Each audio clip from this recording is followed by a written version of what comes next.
Okay, guys, I'm here today with Duane and Ludwig. Huge honor for me. Guys, one of the best striking coaches in the world. The best. And, but it's okay. I agree. No I agree. And guys, Duane is very unique because he has the fastest counter punch knockout in the history of UFC in 4 seconds, right? The clock said 4 seconds. UFC says 6. Commission says 11. Either way, it's okay. I take 4. I'll take 4 as well. Yeah, and that was in 2006 against Jonathan Goulet, right? Goulet, yes sir. Yeah. And nowadays, beside that, Duane is also one of the best coaches in the world. And also one of the best instructors at dynamicstriking.com. And we just shot an entire instruction for him all about counters, which is one of your favorite things. My favorite thing. I love the counter strikes. Yes, yeah. So, Duane, can you show me what you did in 2006? Yeah, for sure. Goulet, he was orthodox, and we were in a closed stance. A closed stance meaning you're in the same stance here. And I knew Goulet wanted to get a hold of me. He was more of a grappler, I'm more of a striker on paper. So I knew he wanted to close the distance. And instead of waiting for him to close the distance, I just backed up and pulled him in to make him reach for me. So now he's reaching for me. And the first thing that people want to do a lot is touch you with the lead hand. And that's what strikers and coaches do, is tell you to set things up with their lead hand. And the problem with that is I know that. So I know people wanted to get a hold of me with their lead hand. That starts off a lot of combinations. So I'll allow the jab to come to me, and that's just one of the defenses. But my hand's down right here, so he could throw his right hand. But as long as I bring this before he throws his right, I'm beating him to the punch. And I was able to do that by coming right off the top right there.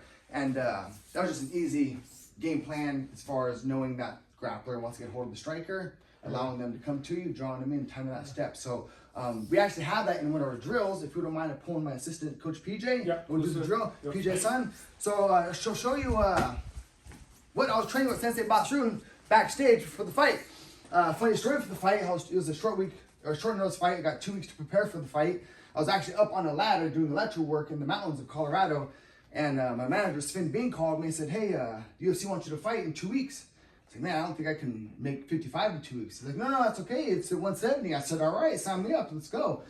Oh, wait, hold on. Who am I fighting? It doesn't even matter who you're fighting. It's just, the test is always to yourself. So short notice fight. Was able to get in the gym for a couple of days with Sensei Basrun.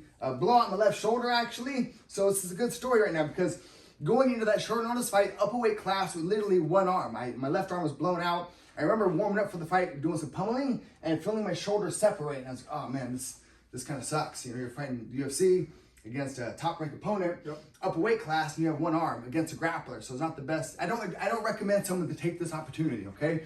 But the lesson to take from this is to focus on what you can do rather than what you can't do. So I didn't focus, oh, I can't do this, but what I can do is I can throw this.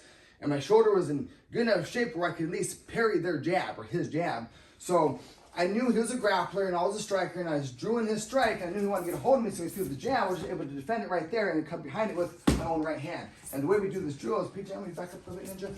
I'm going to back up, and now when he steps, I'm not moving back when he steps. I'm moving back and making him step. So you're going to understand that predator and prey analogy as far as he's not coming after me, I'm pulling him in. So you want you to think that. Boom. So when he throws the jab, you just have to react to that, and that's the drill. And whenever we do any of our drills, they're always 3 for 3. So I'm gonna back up, 1, square back up, 2, and I'm not moving straight back because he can still get a hold of me here. I'm outside the lead foot, boom, making sure that if he's gonna try to get a hold of me, I'm gonna be outside the shoulder, making them reach and coming to me. So that's the game plan. That's the thing, make them reach. Just like in Jiu-Jitsu, position before submission, I'm compromising his position, boom, making him reach for me. You don't want to reach, right? I love to see the correlations between all martial arts. Yeah. And everything. I see wrestlers doing that all the time. They start walking backwards and then the person comes, and then they go to the double. So it's almost like the same thing, but for striking, right? So yes, sir. Walk, man, that's amazing.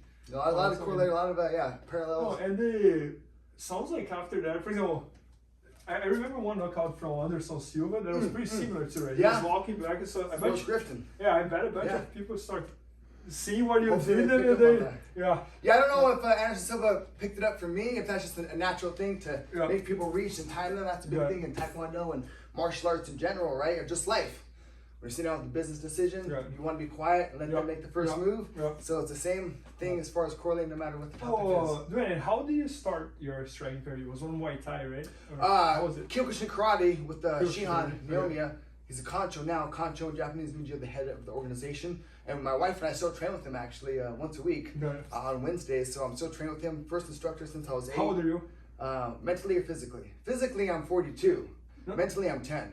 Then I was 8. I started training when I was 8 years old. Yeah, Yes, sir. So, yeah, it's been a long journey. Got a lot of reps in the system. Now it's time to pay it forward. So I'm thankful that you guys have this platform to share the skills with the world. No, I appreciate it. I appreciate it. Yes, sir. Yeah, so guys, we just shot an entire instruction with Duane, all about counters, and probably the best instruction in the world about counters. And it's going to be at dynamicstriking.com and bjjfanatics.com. So make sure to check that out. And I like that it says probably one of the best.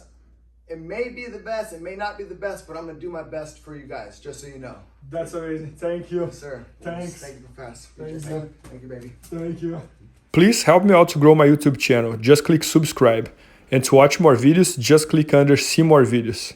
I hope you enjoyed. BJJFanatics.com. Use the promo code YouTubeFaria to get 10% off any instructional video. Improve your jiu-jitsu faster.